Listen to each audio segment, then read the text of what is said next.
STEM-infused classrooms are going to look like an environment where STEM infusion is teaching the framework to conceptually link all content areas in the learning space. STEM infusion is all about challenging students to apply knowledge. This is achieved by designing a solution to a real-world problem or scenario in which students use the engineering design process. STEM infusion means STEM processes are used to teach or practice all content areas, including reading. Thus, reading falls under the umbrella of the word infusion. Elementary STEM infusion offers opportunities to foster multiple skills like creativity, critical thinking, communication, and collaboration. Students will practice critical thinking skills instead of memorizing a list of standards. Students will also be more well connected to their content through getting to experience project-based learning, which really helps them to engage in their lesson plans. There are typically three approaches to STEM-infused classrooms, which are conceptual learning, standard-based learning, and thematic approach. Conceptual-based learning is where a teacher will find a cross-cutting concept that can be used to connect the skills of the week to different subjects. Standards-based is where the teacher considers standards for all subject areas and designs a project including those concepts. The thematic approach is where a teacher creates a design challenge that relates to the story in their classroom, a historical event, something of that sort. With a conceptual approach, the teacher will use cross-cutting concepts, which is a STEM-infused lesson that is built beginning with the concepts or ideas that occur in the curriculum of diverse content areas. Creating a design challenge will allow students to use the knowledge they have gained from content areas to answer the posed design challenge question. This will include things from reading and writing, where they'll be using like compare and contrast, while also including those in STEM lesson plans like science lesson plan. This approach to STEM infusion works best in a school that allows a high level of teacher autonomy. In order to go this route, teachers must have the flexibility to rearrange their pacing guides in such a way that helps the students make connections. The standards-based approach is a STEM-infused lesson that is built beginning with seemingly unrelated academic standards from diverse content areas. The teacher will look at all the standards and create a design challenge where all standards are covered and practiced. This will require more creativity from the teachers and more imagination from the students than the other approaches. This approach will allow students to have an opportunity to connect unrelated concepts in their mind. The thematic approach is a STEM-infused lesson that is built beginning with a theme from one subject but still pulls in concepts from diverse content areas. This approach means taking a theme from an event, story, time in history, something of the like, and using it as the foundation for a STEM lesson. This gives the students the opportunity to work as a team and gives the team a context in which they can think of a challenge. This is a lot more teamwork and a lot more based on building off of something that the students are already learning about or that they already know. When you assess STEM, assessment will be a really important part of the education process, and students will be noticeably affected by lack of assessment in the classroom setting. Formative assessment is a really good way to assess in STEM. Testing alternatives will provide feedback to help inform students on how they can improve. This will also work especially well for problem-based learning, STEM infusion, and performance learning tasks. Some of the assessment options listed in the book are rubrics, student goal setting, student journaling, improvement logs, and a teacher clipboard. Standardized tests and STEM will still go hand in hand. Students that are in STEM-infused classrooms will still need to complete standardized testing. In a STEM-infused classroom, however, the focus is reset in its assessment. It's reset to a constant way of monitoring how effectively the teacher is impacting the students' learning.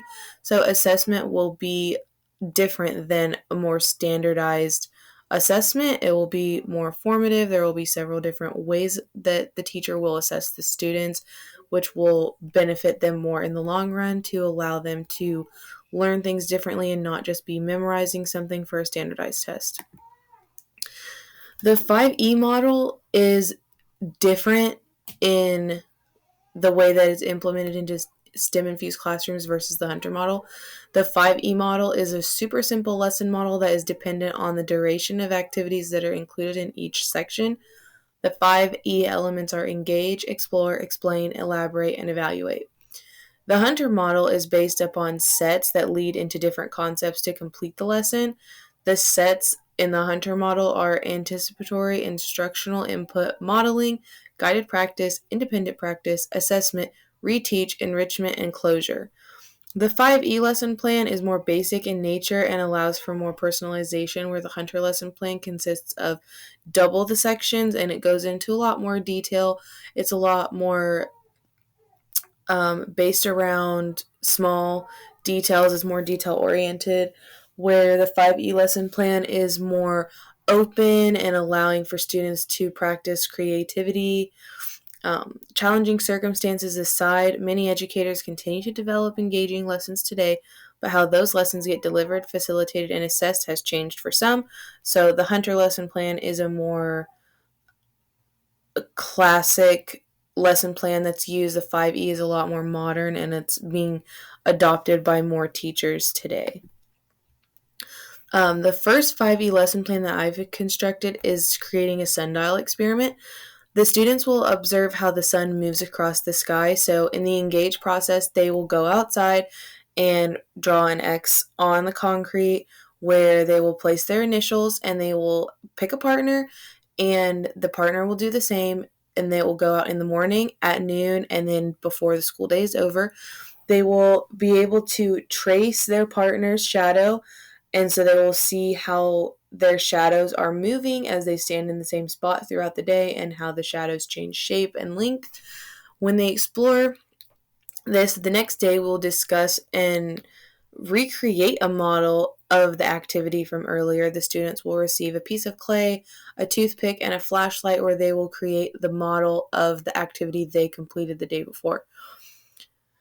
When we explain, we will do a classroom demonstration of that model to show the students exactly how it worked. Maybe some of them didn't do it correctly while they were in the exploring groups where they were able to create their own models. So we'll do a demonstration in the classroom with a volunteer. And then when we elaborate, we will build our own sundials and be able to take them outside and use them to explore deeper concepts of how the sun moves in throughout the sky. And then we'll evaluate by using words and or labeled drawings in science notebooks to explain the motion of the earth in relation to the sun. So going back on that, this will pair up their sundial experiment versus with what we learned during the explain portion of our demonstration. In my second 5E lesson plan, it will be a weathering and erosion experiment. Students will create their own model of erosion and weathering. During the engage process, the teacher will show a photo of a tree bursting through concrete or a plant to spark conversation about what could cause this, how this could happen, etc. In the Explorer portion, there will be 3 stations to explore weathering and erosion. The first will be physical weathering. There will be sugar cubes in a plastic bag on a tray. The students will be instructed to press against the sugar cubes and see that they fall apart. Water erosion will be the second station, and deposition. So there will be a clear basin with soil that is ramped onto one side, and the students will pour water down it so they can observe what happens during that experiment. And then in the third station, it will be wind erosion. So each group will get a sandpaper and a rock, and they will be instructed to rub the sandpaper on the rock, which will show how sand erodes rock over time from wind. During the explain portion, the class will engage in discussion about the differences between weathering and erosion.